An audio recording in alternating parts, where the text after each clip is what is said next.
Hey, students, thank you for joining me today on this rendition of Population Ecology Notes. So, we'll be talking about some basic fundamentals of population ecology and how that affects human population.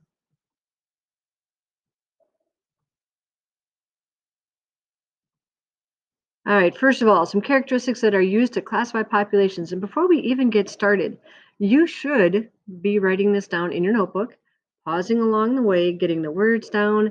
If there's anything on the slides or anything extra that gets said, that would be the best student thing to be doing. So, when we classify populations, we're really can look at three different things. We look at the density of the population, the distribution, like how it's spread out, and then also the growth rate, how fast that population is growing. When we talk about population density, first of all, let's define that. Population density is the number of individuals per unit area. Same thing like in principles of chemistry when you talked about density. That was in science, we say mass divided by volume. But with population density with ecology, it's just how many individuals are in an area. Like this, the state fair. Not my, that does not look fun for me. Uh, but in an off season, it would look something like this. So we would say that this would have a high density and this would have a low density. Or there's this. This is like actual photos from a friend of mine who goes to Vegas on. They fly for Delta, and so they take pictures from their hotel room, and just like the pools. Look at how much pee do you think is in that pool? Ew. So that pool on the upper left would definitely have a high population density. That pool on the lower right would have a low population density. Definitely a difference, though. Yikes. Question: what are three characteristics to classify a population? A. Uniform, random, clumped. B. Growth rate, density, distribution. C. Immigration, emigration, growth rate. Or D. Demography, capacity, limiting factor. Give you a moment to think about that and then make your selection.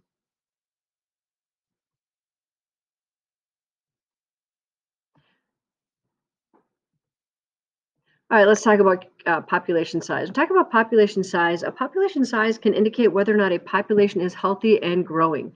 And there's some terms that come along with this when we look at it from a graphing standpoint.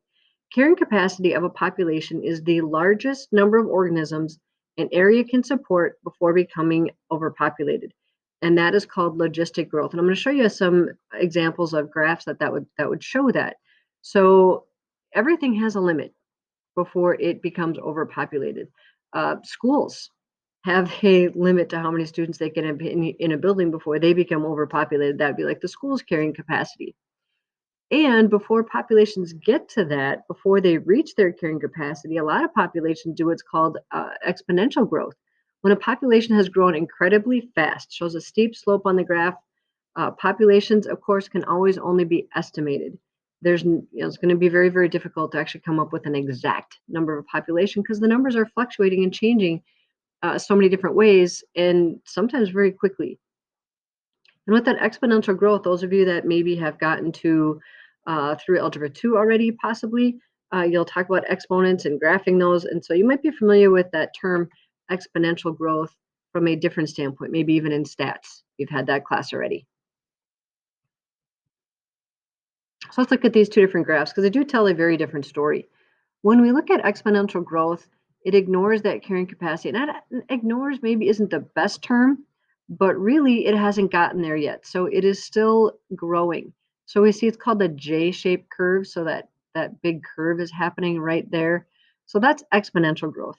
That's where it hasn't reached its peak yet. Now, logistic growth has reached carrying capacity and maintaining its population. And so it has to look at that what can the environment handle?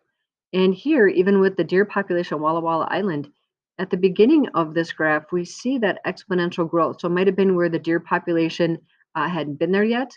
Maybe they just arrived on that island. And so their population was able to explode very quickly. A lot of times they offshoot the carrying capacity And then because they run out of resources, then it actually goes down to the carrying capacity. So a lot of times you'll see a graph like this where a population goes above that carrying capacity, overshoots it. But then again, because there's competition for resources, for food, uh, a disease could come through more easily.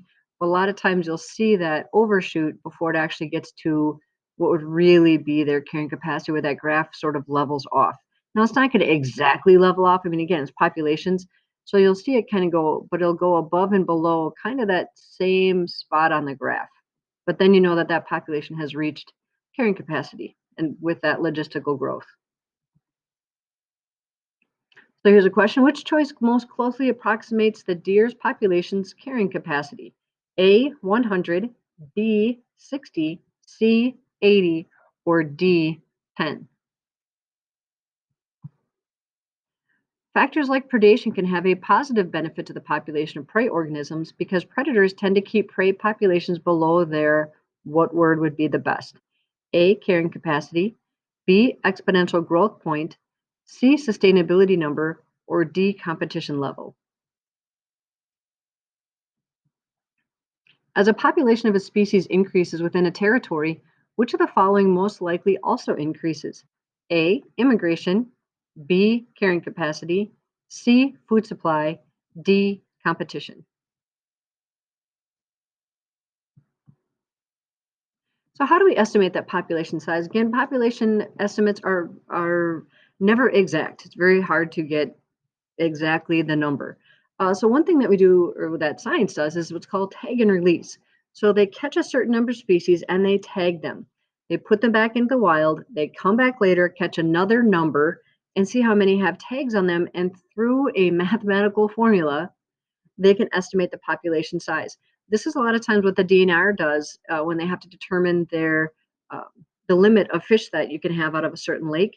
Is they have a rough estimate of how many of that fish, like how many walleyes, how many sunfish, how many muskies are in that lake by the tag and release method, so that they know what they can safely take out and not make that population crash because it's gotten too low. And so if they get back a lot of animals or a lot of organisms with the tags on, that means it's a very small population, that there just wasn't a lot to pick from. So a lot of the tagged animals, organisms came back. And if they don't get a lot of tags, then that means there's a bigger population, a bigger sample size if they don't get many of the tagged organisms back. But again, that's in the wild, that's a lot of ways that they would estimate population size of deer or fish, especially in lakes with the DNR. Another way is what's done is called a sample count. This works best if things aren't moving because then they're kind of locked in their little grid. So you make a grid out of the area you are studying. A lot of times they maybe do this in the forest. They're doing a tree study, and you take one square from the grid, find out how many organisms are in that square, then multiply that by the number of squares in your grid. We could do that to estimate the number of students in our building. We could just figure out, roughly every class has on average 25 students in it. I mean, we have some classes with 15, we have some classes with, up in the 30s. So if we would say here at Waconia High School, each classroom has about 25 students in it, and then we just look at how many classrooms we have, multiply those two things out, and we would have an estimate of the number of students in the building at any given time. But again, it works best for stationary populations like plants. So that is a sample count method of getting population numbers. And then we have population dispersion patterns. Again, that was one of the second things for how to classify or how to discuss populations was how are they spread out? Well, there's three options. We have, as you can see from the picture, regular pattern, random pattern, or a clumped pattern. And each of those patterns mean something different for that population. So you can learn a lot just by looking at how things are spread out. If you have a regular population or dispersion pattern, usually, typically, that means that individuals are competing for a scarce resource. And so if they spread themselves out equally, they have a better chance of finding that. So that's if you have a scarce resource. And this doesn't count for people like planting trees themselves or planting things in the garden. This is like in nature doing this. A random, individuals not interact at all. If it's random, there's no rhyme or reason why they look that way. A lot of times seeds, just a random dispersion, like possibly by wind. So the individuals do not interact at all. We see a random pattern. Now, if they're clumped, that is the most common dispersion pattern, which means the resources are also clumped. If you would go back and look at a map of the United States as we were first forming, where are all the people congregated? Where did you see all the population start to be first? Okay, I'm waiting for you to think in your head because in class I'd actually ask you this question. By the waterways. Yeah. Look at, I mean, Minneapolis, St. Paul, right on the water. Look at some Mankato, right on the water. And so we have that because that was easy for trade then. People had a way to get goods in and out. So, when the United States was first forming, a lot of the populations were on the water. So that would be that resource was clumped. That's where the river was. That's where we could get goods in and out by trade. So there's some things that affect population size. Some things add to the population numbers and some things take away from that population number, and you will need to know that. So we have birth and death rates. In other words, how many are being born and then how many are dying. And just some vocabulary words for you. Mortality, okay, this word right here, that means death. So like if someone is mortally wounded, so mortality means death. So that would take the numbers down from the population. Natality would be birth. That would add numbers. So if you think of mortality being like a negative or a subtraction, natality would be adding. So also then movement. So not only birth and death rates can affect population, but how many organisms, or if you're talking people, are coming in and out of that area. So immigration and emigration, you probably know these words. Immigration is things moving into the population. Emigration is things moving out of the population. So again, looking at the pluses and minuses, immigration, you would add the numbers to the population. Emigration, you would subtract those numbers from the population. Here's a question for you dealing with just those words. A population's emigration in 1 month totaled 2 individuals. During the same time frame, immigration was 12 individuals. Natality was 8, and mortality was 15 due to a parasite infection. What was the overall net effect on the population size? So, taking all those things into account, how much did the population change?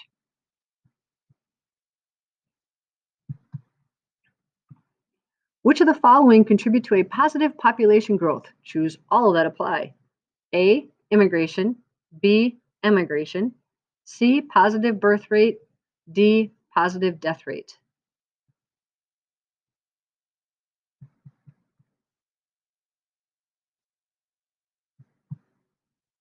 Let's talk about limiting factors, the third thing that can affect population size. Limiting factors are around all the time, and that is any factor that prevents a population from growing. Anything at all. Could be the food that's available, could be the water that's available, shelter, weather could be a limiting factor, diseases could be a limiting factor. Anything that prevents that population from growing would be a limiting factor. If you're talking about the human population, a lot of times it might be the space, like Waconia, keeping Waconia from growing. But if you talk about the overall population of a species or of any population of animals, it could be any of those things could affect that to get them to that carrying capacity. So limiting factors kind of decide that carrying capacity where that graph levels off. So one type of factor is called density dependent. It's a limiting factor that depends on the size of the population. So the sheer numbers of organisms in that population can affect that limiting factor. So this would be things like competition. They're fighting for food, for space. Predation. Predators have an easier time hunting a herd than just an individual. And of course, disease, because then it can spread faster. Oh, here's that ant fungus again.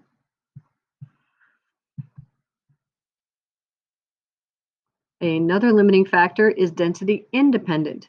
So this, it doesn't matter the size of the population. It's going to affect everything the exact same. And if you think about it, look at these things. A lot of these, other than the human activity possibly, are abiotic factors. The other one were more biotic factors. This is more abiotic factors. So weather, seasons, human activity, pollution, that's going to affect that population whether there are people there or not. Flooding, down here is going to happen whether there are people there or not. Now, we can look at that and go, well, what if humans caused the flooding? What if we built a reservoir? What if, but it's still related to weather. If that hurricane comes through, it doesn't veer off course to hit the city on purpose. So those things are not related to the population size. Same thing with wildfires or drought, tornadoes. So if you think of density independent factors, pretty much weather is going to be a big deal. A lot of times it's those abiotic factors. All right, which of the following is true of predator-prey relationships? A, the amount of prey does not affect the number of predators. B, humans are not considered predators. C, herbivores are limited by the number of prey in an ecosystem. Or D, the number of predators is determined by available prey.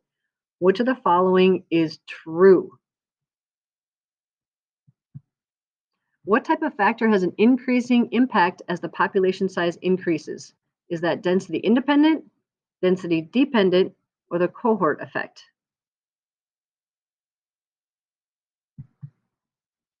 Which of the following are density dependent factors? Choose all that apply. Competition for resources, disease, predation, natural disasters. All right, the human population, there is a term here that you need to know. It's called demography. And that is the study of human population typically. So you can go to college and get a degree in demographics. And you study everything that's related to that. And the US Census, of course, population survey completed every 10 years in the United States. And so Waconia's population 2000 was roughly 6,800 people. In 2010, roughly 11,000 people if we do a rounding. In 2010, those numbers, look at all the developments, those numbers have only gone up. And so when you look at demography, people that have to know about that, city planners have to know about that. They have to look at that human population and know in the future if they have enough senior care facilities, if they have enough daycare facilities, if they have enough to support that population that's coming through. So demography, that study of the human population, is huge for anybody that's involved with city government, state government. Again, not just making sure that that city has enough to support the age population that's coming through, but does the state have enough to support those age populations that are changing throughout the centuries, throughout the decades. And we look at our human population growth, look at where we are, world population, we're almost at 7 billion people. And if you look at that graph is still hasn't reached carrying capacity. That graph has not topped off and leveled off. We are still not in we haven't reached logistic growth yet. The human population is still in exponential growth. I know that's crazy, right? So the Industrial Revolution was key to that human population growth because once we had that, that led then to better agricultural practices. That might have led to or did lead to better health practices, which then allowed our population numbers to go up more. So the world population reached 7 billion in November of 2011. That is insane. So again, looking at this graph, there's that J-shaped curve to show exponential growth. The human population has not leveled off yet at carrying capacity. What do you call the study of populations? Is that A, demography, B, biology, C, ecology, D, population statistics? If a population grows larger than the carrying capacity environment, what's going to happen to the population? A, it's going to decrease, B, it's going to stay the same, or C, it's going to increase. And then this is just a map of the United States showing, again, that population numbers, just where people are congregated. And you can just kind of see, again, along the coast. Here we have, again, with the Great Lakes and the waterways that you can do trade. So, and it's not evenly spread out. Again, that dispersion pattern is definitely clumped. It is not evenly spread out because, well, in some places, you can't live there. It just it will not support life. But it's definitely clumped to where the resources are. And here's just the United States. So again, looking at where those populations are located. And we can see the inhabitants per square mile according to the numbers from 1990. So it's a little bit outdated, but still. We still have, again, we have wilderness where either it's national parks that's protected or where it's just not very habitable in some of those places, especially like with the deserts. But again, you can see that it's all a lot of it along the waterways, along the coastline. You have a lot of that resource clumping for the dispersion pattern of the population. And our last question. Thank you for hanging out. Thank you for joining the topic of populations and ecology, and we'll see you next time.